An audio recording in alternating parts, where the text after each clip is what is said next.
Hello दोस्तों, welcome back to Polytechnic Chemical Guru. In this lecture we are going to learn all about the crystallization equipment. जी हाँ दोस्तों, आज के इस लेक्चर में हम सभी क्रिस्टलाइजेशन इक्विपमेंट के बारे में पढ़ेंगे। इसके पहले भी मैं आप सभी को क्रिस्टलाइजेशन इक्विपमेंट की एक वीडियो प्रोवाइड कराया हूँ, जिसमें मैंने वैक्यूम क्रिस्टलाइजर के बारे में बता रखा है। ये दोस्तों सेकंड लेक्चर है, जिसमें मैं आप सभी को ड्राफ्ट ट्यूब क्रिस्टलाइजर इक्विपमेंट के बारे में बताऊँगा। दोस्तों, मैं आप सभी को एक बेसिक इन्फॉर्मेशन प्रोवाइड करा दे रहा हूँ कि क्रिस्टलाइजर क्या होते हैं। जो भी क्रिस्टल फॉर्म होते हैं वो क्रिस्टलाइजर के हेल्प से फॉर्म होते हैं। तो क्रिस्टलाइजर का ही यूज़ करके हम क्रिस्टल का फॉर्मेशन करते हैं। तो इस वीडियो लेक्चर में हम सभी ड्राफ्ट ट्यूब बैफल क्रिस्टलाइजर के बारे में पढ़ेंगे।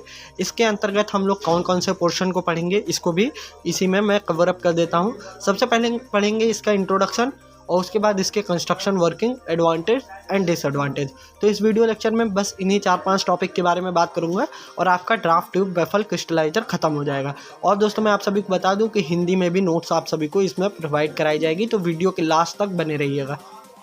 ड्राफ्ट ट्यूब बैफल क्रिस्टलाइजर के इंट्रोडक्शन की बात कर लूँ तो इसमें बताया गया है, draft tube baffle crystallizer is a crystallizer. Draft tube baffle crystallizer एक ऐसा क्रिस्टलाइजर होता है by which we can easily obtain a desire large size crystal in a perfect manner, जिसके द्वारा हम सभी बहुत ही अच्छे से ईजिली, मतलब बहुत ही आसानी से ऑब्टेन कर सकते हैं लार्ज साइज़ के क्रिस्टल को एक परफेक्ट मैनर में। तो दोस्तों, हिंदी में भी यही बताया गया है, ड्राफ्ट ट्यूब बैफल क्रिस्टलाइजर एक क्रिस्टलाइजर है जिसके द्वारा हम लार्ज, बड़े आकार के क्रिस्टल को एक सही तरीके से आसानी से प्राप्त कर सकते हैं।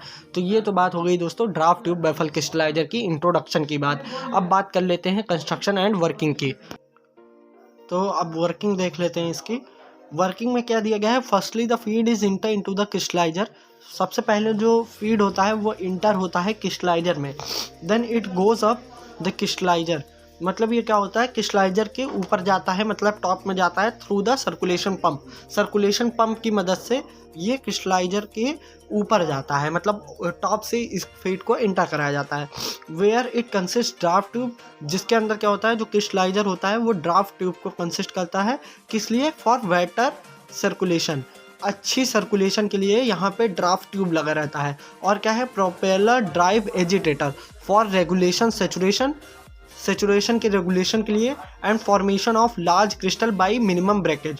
और किस लिए लगाया जाता है प्रोपेलर ड्राइव एजिटेटर को, कि जो क्रिस्टल है वो लार्ज फॉर्म में फॉर्म हो मिनिमम ब्रेकेज के साथ में। और यहाँ पे वेफल्स लगाए जाते हैं फाइन पार्टिकल के सेटलिंग के लिए, और इलेक्ट्रिशियन लेग भी प्रोवाइड किया जाता है for better enhancement of crystal etcetera. ये सारे चीज़ क्या है दोस्तों, आप सभी के ड्राफ्ट ट्यूब बैफल क्रिस्टलाइजर के समझ लीजिए कंस्ट्रक्शन के पार्ट हैं।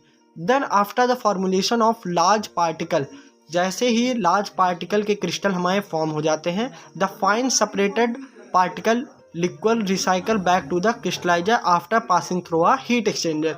जो हमारे फाइन सेपरेटेड पार्टिकल होते हैं वो क्या होता है दोस्तों, रिसाइकल बैक होता है क्रिस्टलाइजर में हीट एक्सचेंजर से पास होने के बाद। तो आशा होगी आप सभी को इसको इंग्लिश में समझ में आ गया होगा। मैं आप सभी को हिंदी में भी ड्राफ्ट ट्यूब बैफल क्रिस्टलाइजर की वर्किंग समझा देता हूँ। हिंदी में देखें तो सबसे पहले फीड को क्रिस्टलाइजर में डाला जाता है, फिर सर्कुलेशन पंप के जरिए क्रिस्टलाइजर के ऊपर जाता है। क्या जाता है दोस्तों, फीड हमारा क्रिस्टलाइजर में ऊपर की तरफ जाता है सर्कुलेशन पंप के जरिए, जहां इसमें ड्राफ्ट ट्यूब लगे होते हैं।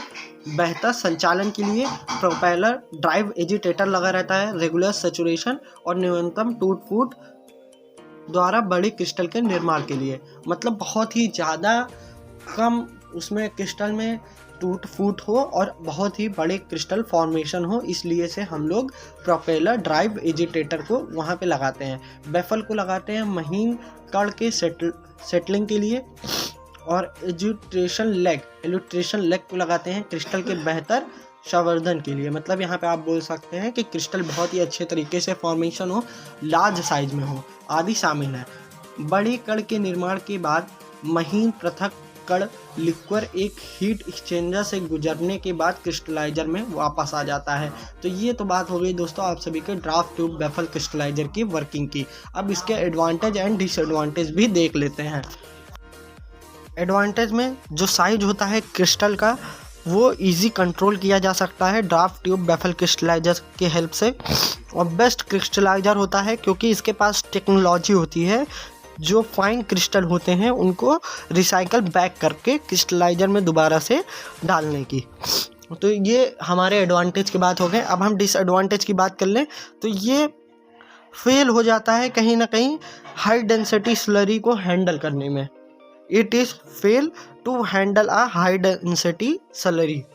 तो दोस्तों ये हो गया आप सभी का ड्राफ्ट ट्यूब बैफल क्रिस्टलाइजर के एडवांटेज, डिसएडवांटेज, वर्किंग, कंस्ट्रक्शन और आप प्रिंसिपल भी कह सकते हैं। तो ड्राफ्ट ट्यूब बैफल क्रिस्टलाइजर में बस इतना ही था। मिलते हैं नेक्स्ट वीडियो में, तब तक के लिए जय हिंद, जय भारत।